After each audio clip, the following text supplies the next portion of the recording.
All right, maybe we'll go ahead and start our conversation. I want us to look where we've been looking in Ephesians 4. We're looking at 11 through 16, thinking about the dynamics of growth, how it is that we grow, because that's what Paul's talking about here.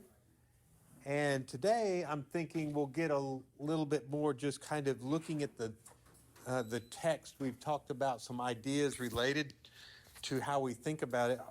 But I want us to look specifically at these verses and just discuss together. What do we see about how Paul is talking about the way in which we grow spiritually? Because that's the subject. So let me read again. I want to read 11 through 16.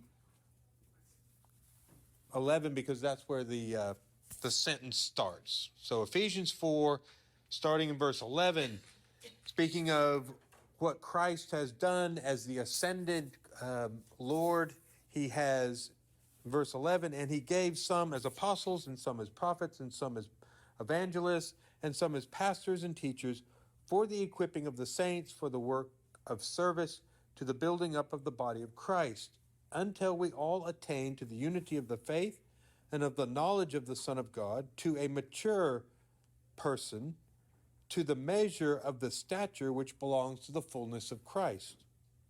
As a result, we are no longer to be children, tossed here and there by waves and carried about by every wind of teaching, by the trickery of others, by craftiness in deceitful scheming. But, speaking the truth in love, we are to grow up in all aspects into him who is the head, even Christ, from whom the whole body being fitted and held together by what every joint supplies, according to the proper working of each individual part, causes the growth of the body for the building up of itself in love. Kind of a lengthy sentence, I know. But he must have thought, I just can't stop. I just have to keep going, right? Lots of bits parsed together. Okay, so let's notice, I'm particularly looking at like 13 and following, where he starts to talk about what this looks like, how this transpires. In 13, he talks about what it is that the end goal is. What does it look like in this maturation process? And he says it's to be a mature person according to the measure or to the measure of the stature which belongs to the fullness of Christ. So the goal is we are to grow up in Christ to be like Christ, right? And if you think of it as, I mean, there's a bit of a metaphor here. If it's, because when he talks about stature, you're thinking about kind of human development where we start off as, infants and we grow taller. And so it's a bit of a metaphor, right? We want to reach the stature. It's like Jesus is the adult, fully grown, and we're all somewhere less than the fully grown person. Or at least that's what I'm seeing. We want to keep growing until we reach what is the measure of the stature of Christ in his fullness. So I don't know. That's what the kind of the goal is. Any thoughts or comments or other viewpoints or other viewpoints means just more that you're seeing than what I mentioned. It doesn't mean contradictory. One of the things that came to mind is what's motivating this change? Uh-huh. Is like just self-will? Is this crisis in your life? Is it all the above? What's the occasion? Yeah. I bet it's kind of an all the above. That's a great question to ask. I'm wondering if he hints at it. You see, We're supposed to make this change. right? What moves us from where we are? Any clues? Well, By looking at what's in... bad vacillating people tossed back and forth. We don't want to be infants. Yeah. So yeah, the first thing he says is we don't want to be people who are kind of pulled here and there, back and forth by anything that anyone says, right? Lacking the kind of maturity to be stable, knowing what it is that grounds us. I mean, that again, multiple metaphors: the metaphor of children and the metaphor of a boat on the waves, driven by the waves, and in the ancient world, if it was a strong storm, there was no going against it. You were at the mercy of the winds and the waves. Pull at your oars all you want, but they're going to take you somewhere maybe where you didn't plan on going. Okay. Some of this might be that you don't realize that there's a better way. You're for various reasons. And that could be, yeah, ignorance, I think, is a large, is a major factor in our human development, and the fact that we're finite and there's things we don't know. And he points to that in verse 13, right? I mean, it's converse, the knowledge of the Son of God, right? Until we all attain to the unity of the faith and of the knowledge. So it seems to be saying what we don't know is hurting us, right? And the knowledge here, I think of relational knowledge, of relating to Christ, not simply just knowing facts about, but something relational. So yeah, he points to that. Do what? Or trusting, and deep trust as opposed to just, like you say, casual knowledge. Right. Yeah, the faith understood as a kind of a unity that we are together in where we place our trust and how we relate to Jesus is kind of maybe how I would try and articulate it. But Ken asked a good question. I wonder about the beginning of 15. Is that some of what's motivating it? The first phrase of 15. I think so, because the last part of it, he says, causes the growth of the body for the building up of itself in love. Yeah. Learn to, if it's relational, you're learning to love better, learning that from each other. Yeah. So you've got at the beginning of 15, he talks about love. At the end of 16, he says, yeah, it's the whole point is to build ourselves up in love, right? Which you could say in God, and you'd be saying the same thing, right? God is love, right? So you could say it causes the growth of the body for the building up of itself in God, right? I can imagine, let's say you ran into someone, had a situation with someone that was showing you love, can show you the way. And so then you want more of that. Right. Yeah. Experience. And I mean, I like what you said earlier. I mean, what are the kind of occasions that perhaps make us aware that we need something else? Or often it's a crisis, often it's, something that makes us search, look. There's got to be a better way for me to live, or I face some difficulty. I think that often kind of drives. To me, it's always pain, right? Yeah. Some version of pain. Like, I'm not going to hit myself in the head anymore. Yeah, it tends to be that. I would love it if it were always the good things that motivated me to change. But often it's the disappointment, some sort of, pain at some sort of degree of disappointment or struggle or something. What do you... And if it is a good thing, it's usually in response to a severe fear about what might happen if we don't change, right? If you have a child, and all of a sudden it's great fear. Oh my goodness, I don't have any direction. I need to do a better job than my parents did, or whatever it happens to be. And so that still is pain. That fear, even though it's associated with something glorious, it's still tremendous fear. Right. That's a great, It doesn't mean you have to have experienced something negative. Even the awareness of negative possibilities could drive change. Yeah. So which confirms the idea it's usually something negative that's driving some sort of change. Either the experience or the awareness that, oh my, if I don't make changes, things could go badly. Yeah. The learning from learning from the mistakes of others kind of thing, right? Derek? One thing I've never noticed in this passage before that strikes me, well, okay, two things. One is that speaking the truth in love probably doesn't mean telling people they're going to hell if they play instruments. Evidently I had. Glad you said bro. The other thing was, it seems like it's starting as an individual thing. To each one of us, he gives us each gifts. There's an individuality to a lot of this. But then he says we all reach unity, and then it becomes, it seems like he might be speaking to the collective, Yeah. talking about it, our maturity as being part of a body, not individual maturity.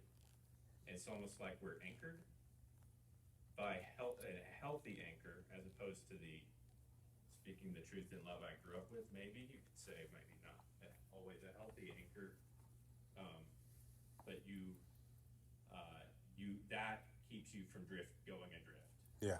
As if we're holding each other to that fullness of Christ.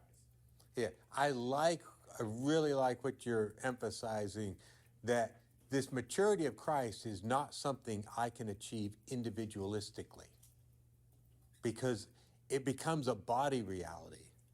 Because if I can achieve, maturity in an autonomous way, well, then relationships are not a part of maturity. My neighbor is not a part of maturity. But to the maturity of the fullness of Christ, his stature is all about selfless love for the other. So I can't reach the fullness of the stature of Christ in a kind of, I'm embarking on a personal journey of self-improvement, right? Well, you may make some improvement, but you're not going to end up at the stature of Christ, who gives himself for the world. Does that make you see? And Derek's really emphasizing that, and I hadn't really noticed it as much, but you're right. There's this, it is your place in all of this, but then all of it culminates in a shared experience. That's what, it's the building up of the whole, not the building up of just me. It's kind of hard to escape this individual foundation, individual improvement Right. mentality that we're enculturated with. In reality, it's the community. Yeah, it's really, and it probably is both. If we've grown up with a kind of more emphasis on the individual, almost to the exclusion, like as long as I'm right with Jesus, I'm saved. But it's not that there's not that. This book that I've told you not to read, he makes the emphasis that the Protestant thing about personal relationship with Jesus is new in the world. That in all the centuries of Christianity, there was never an emphasis on, but you have this personal relationship. And I'd never realized that, right? He made it clear that, I have undervalued that. So as of 2 weeks ago, I'm now thinking, okay, if we finish the book, I'm thinking, yeah, I've always said, yeah, and I agree, we've overemphasized the individual, but he's pulling me back to remind me, but there is a place that it's not just you have a relationship as a part of something, you individually have something. So it's a both. And maybe I've tried to correct the error and made, the opposite error, right? So anyway, as of 2 weeks ago, I'm trying to remember that. I'll be honest about my own growth curve. It's ongoing, right? Well, I've heard you say that before. Yeah. So yeah, we don't want to overemphasize the individual, but we don't want to lose sight of there's something general that Christians 1,000 years ago had no sense of a personal relationship. And that's not something that is the problem. It's only a problem if it's put in place of some sort of corporate thing. It's a both and. Okay, I want to pick up what Derek mentioned at the beginning of 15, because I really thought a lot about what that first phrase means, but speaking the truth in love. And the way I'd always thought about it was speaking the truth in a loving manner. What if it's not saying that? What else could it be saying? Not just simply, just like God is love doesn't mean God is simply loving. He is love. What, speaking the truth in love, what if that's not just love is the manner in which I speak truth? Well, what is the truth? Speak by loving. The truth is part of love. What truth is there that is not of God and God is love, right? Yeah. So we start realizing it's much more connected here. What if it's speaking the truth that is in love? Which is in love? It's not just the manner. So now is it the manner? Okay, again, both. It's manner, but it's also content. I started to think, okay, wait a minute. What is true that is not love, that is not God, God's self, right? Now, maybe I don't understand, you can enter in, plug in all my ignorance and misunderstandings, maybe, but there is no truth that is not love. So to speak truth in love is not, I think it's more than the manner, it's also what the truth is, which means it has to be the manner because you would be contradicting to speak something that is not love in a loving way has not redeemed it at all, right? Because the truth is love, because the truth is God. Okay, Deb, you had your hand up? Well, I was just gonna tell you in this, version, it has little parentheses, and it says that speaking the truth in love, in all things, both our speech and our lives, expressing his truth. So whatever that truth is, they're saying in speech and our lives. Yeah. Be shown. Right. Yeah. And that's where I would be asked the question, well, what is the truth of God, except when you boil it all down, according to Jesus, it's love. Love God and love your neighbor. He says that's the truth of God that was being expressed in the law and the prophets. But y'all missed it. It's love God and love your neighbor. If that is the truth, then it is both manner and it is what it is we're expressing. I guess I hadn't thought about that. But when I was reading this, preparing, I'm thinking, okay, you got love in 15 and you've got love as the goal in 16. I think I've thought too much like, well, we know the apostle of love is John. Yeah, but what about, maybe we're cheating Paul. Paul is the apostle of love as well, right? He's the author of 1 Corinthians 13, right? We say, well, John's the apostle of love. Well, maybe Paul talks about it more than sometimes I've given him credit for. Like maybe he's foundationally looking at love is not only the means, but it is the end. So it's pervasive in his thought. Carol? A number of years ago, there was an older woman that I respected highly, and I sought out her advice. But I was telling her a story about my life. And at one point, she looked at me and she said, "Carolyn, are you really that naive?" And I had to, she just took me back, and I'm thinking, am I not looking at this situation in a more mature way? I am covering things up, or I'm not speaking the truth. I'm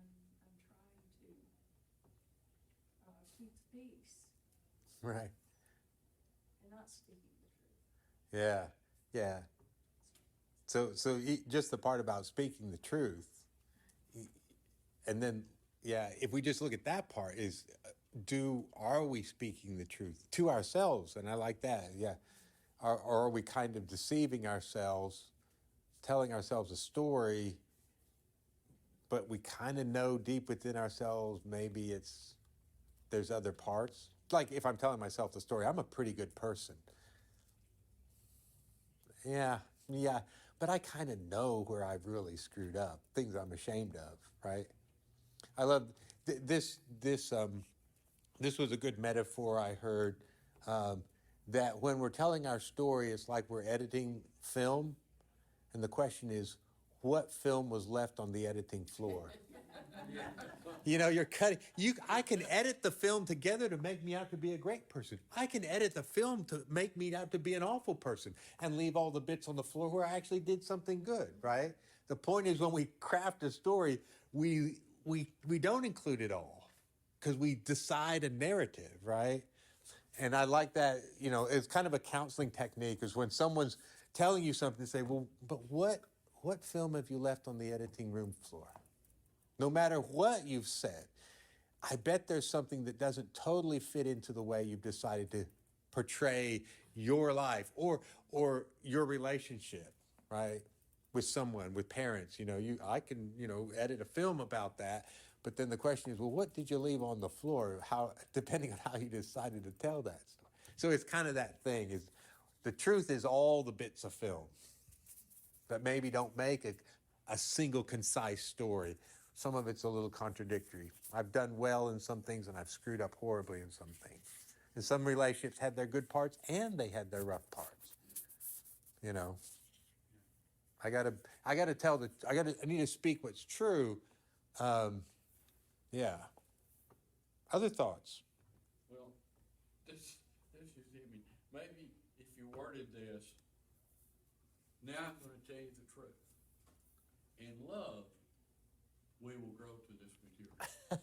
If we move the comma, I love that. Yeah, because it doesn't say. Because it's only in love that any of this maturity is gonna happen.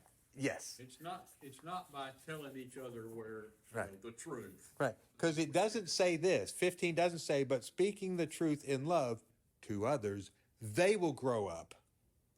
That's right. Right? And that's that's what I always heard it, you know, well, we got to tell these people the truth and we're going to do it in a loving way. But it's so they will grow up. It wasn't about we will grow up. It was, so, yeah, because the comma's in the wrong. well, the comma's not in the Greek. All punctuation is lacking in Greek, right? Okay. There is no punctuation. There is no, even literally in Greek, there is no spacing between the words. I mean, the materials they were writing on were too valuable to like, well, I'll just leave a break here. No, you wrote a constant stream of letters. The first part in translating from the Greek is figuring out where the words break.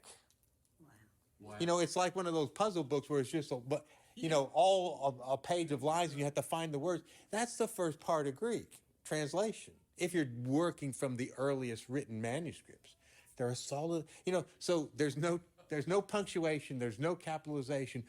So it is interpretive on our part. I like your idea, but speaking the truth in love, we grow up. Yeah, what if we read it without the comma where we put it? Interesting thought, right? See what happens when we just kind of ponder this together?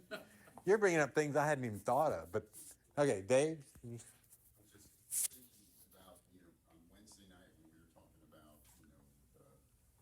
you've heard it said, but I tell you this, and where he ends that conversation is, so therefore, he talks about love, and he says, be perfect as your heavenly Father is perfect, and and you say, well, he's not talking about perfection, he's talking about maturity, and if this is growth, that love is the result of maturity. That's what maturity looks like, is love.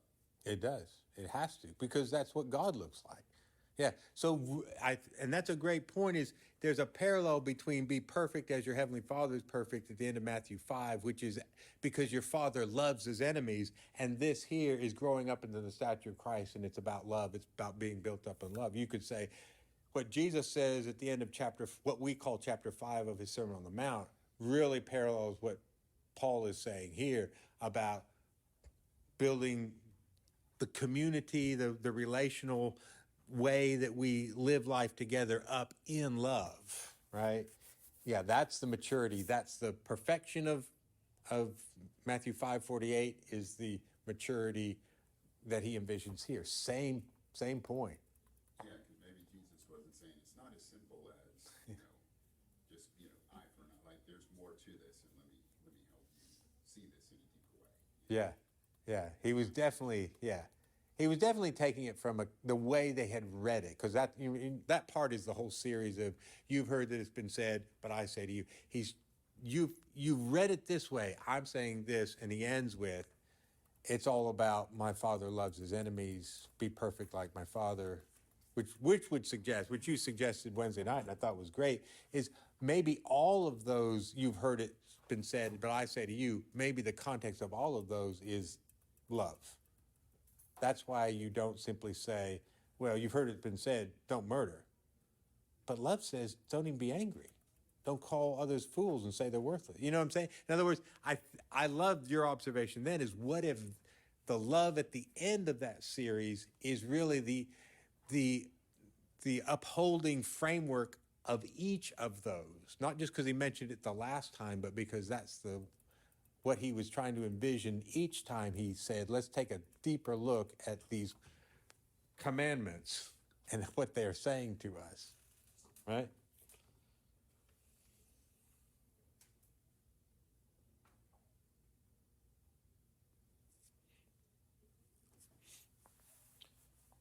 Any other observations?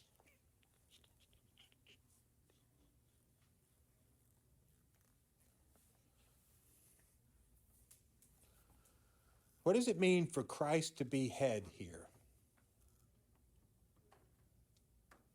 He says that at the end of 15. And how does he develop that as a metaphor? Because to call Christ the head is to use a metaphor, right? It's to say he's like something.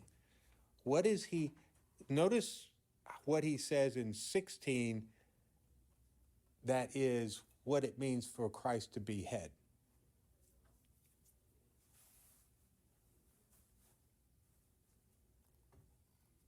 I was gonna say something earlier, Greg. Mm-hmm. I think this sort of lines up with it.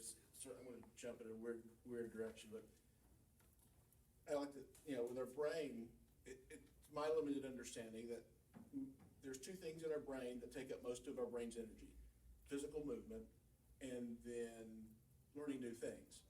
And so our brain is always making predictions about the rest of life.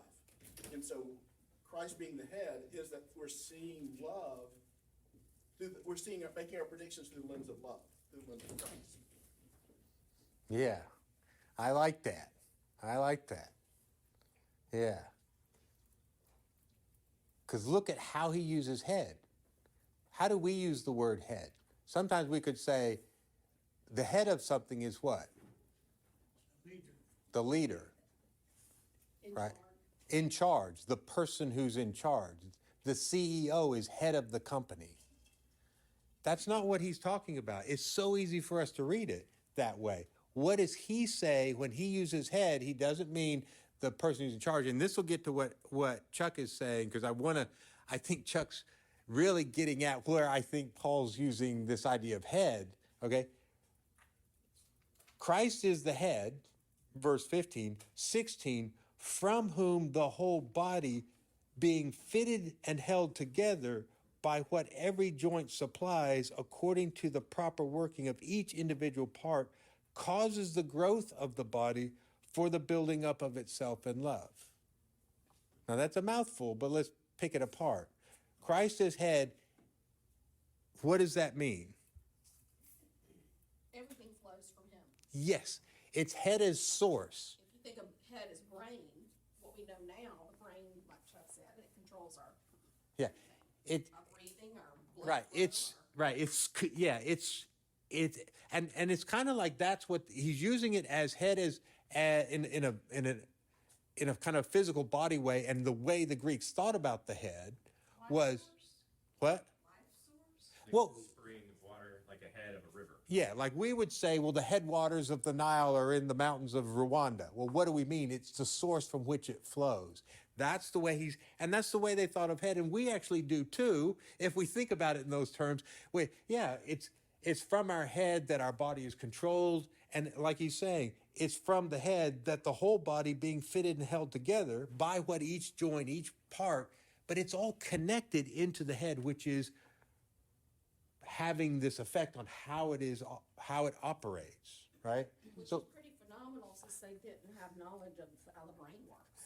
yeah, so That's Shows the depth of their understanding. They had, sometimes we have this negative view towards ancient peoples, like, well, they were just didn't get anything. They got a lot more than we kind of sometimes give them credit for.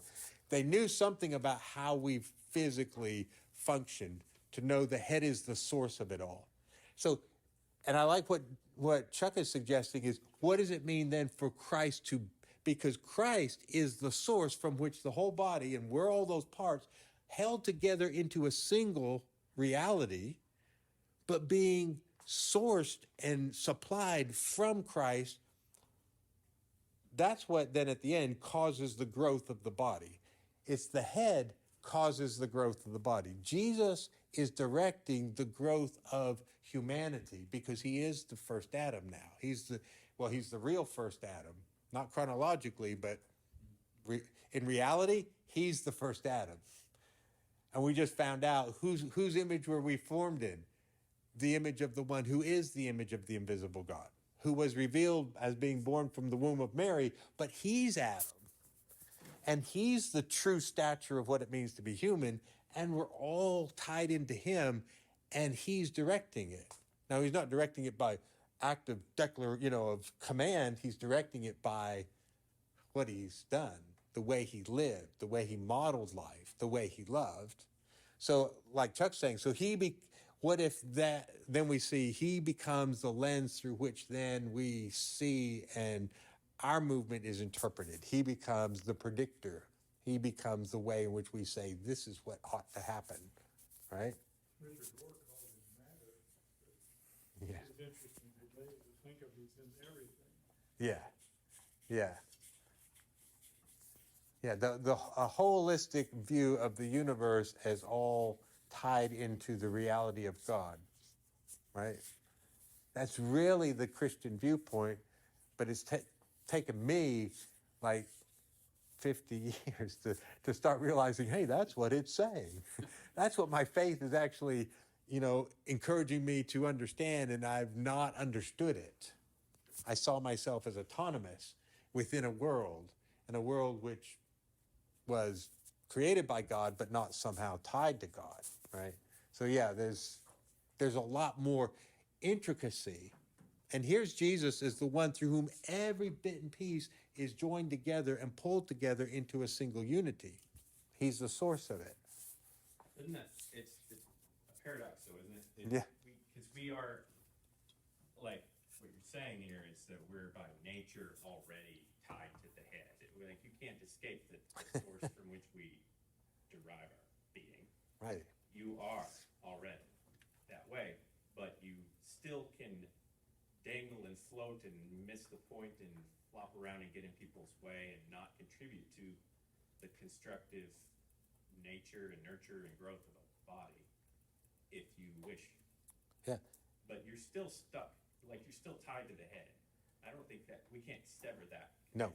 Right? No. Well, a couple of things, so if you get a spinal cord injury, then you can no longer move as a member of the body, Yeah. And the thing I like better is I like the vine and the branches. Because the branches are so dependent on being connected to the vine.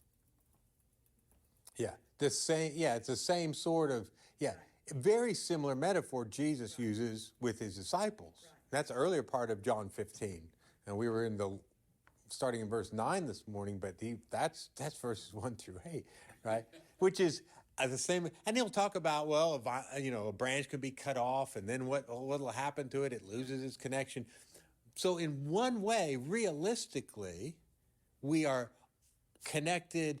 Now, I could sever it in the sense of pay no attention to it. I could sever it through sheer ignorance. I just have no idea who I'm supposed to be. And so I go around in ignorance, severing the reality of what I should be living into. But so in one way, the branch could be severed, or, the analogy of the body, a limb could be separated. But in another sense, no. As Paul says in Acts 17, what is it, like 25, it's somewhere around there at Mars Hill. In him we live and move and have our being. Right. And you didn't choose it. you were by grace made a part of the reality of God. By having your being in God from the very beginning, it's an act of grace. Because I didn't say, yeah, I think I'd like to be a part of reality. I was thrust into it. As Chesterton says, you were dropped down a chimney into someone's house. It's kind of like you didn't choose your family. You were plopped down. And you could be a little peeved at it. Well, God, I didn't choose this. You're right. You didn't choose that, right? You could push back and say, I didn't choose my time and place. I didn't choose my family. I didn't, and I think God understands that we might be a little unhappy with what was by random, at least from our perspective, just made our reality. But we're in it nonetheless, right? And I can never escape it. Yeah, I can ignore it. I can live contrary to it, but I can't escape the fact that that's right. And yeah, so we're tied into the head, like it or not, realize it or not, knowing how to live fruitfully into that or not. But the head is Christ, and He is supplying all of it. It obviously is going to be way different if I start to realize that and cooperate, right? And work with, stop standing in the way of the movement of the Spirit in my life. Daryl, The way this is worded, the way it says, attaining unity, like it's something I've already grasped, but it sounds like that's the first step of actually a progressive maturity that follows. But it's an essential step to even begin that journey to maturity, right? Or am I misreading what he's saying? I don't know that it's a first. It sounds to me like it's, again, a description more of the end to the building up of 12, to the building up of the body of Christ until when? Until we have reached a unity of the faith. So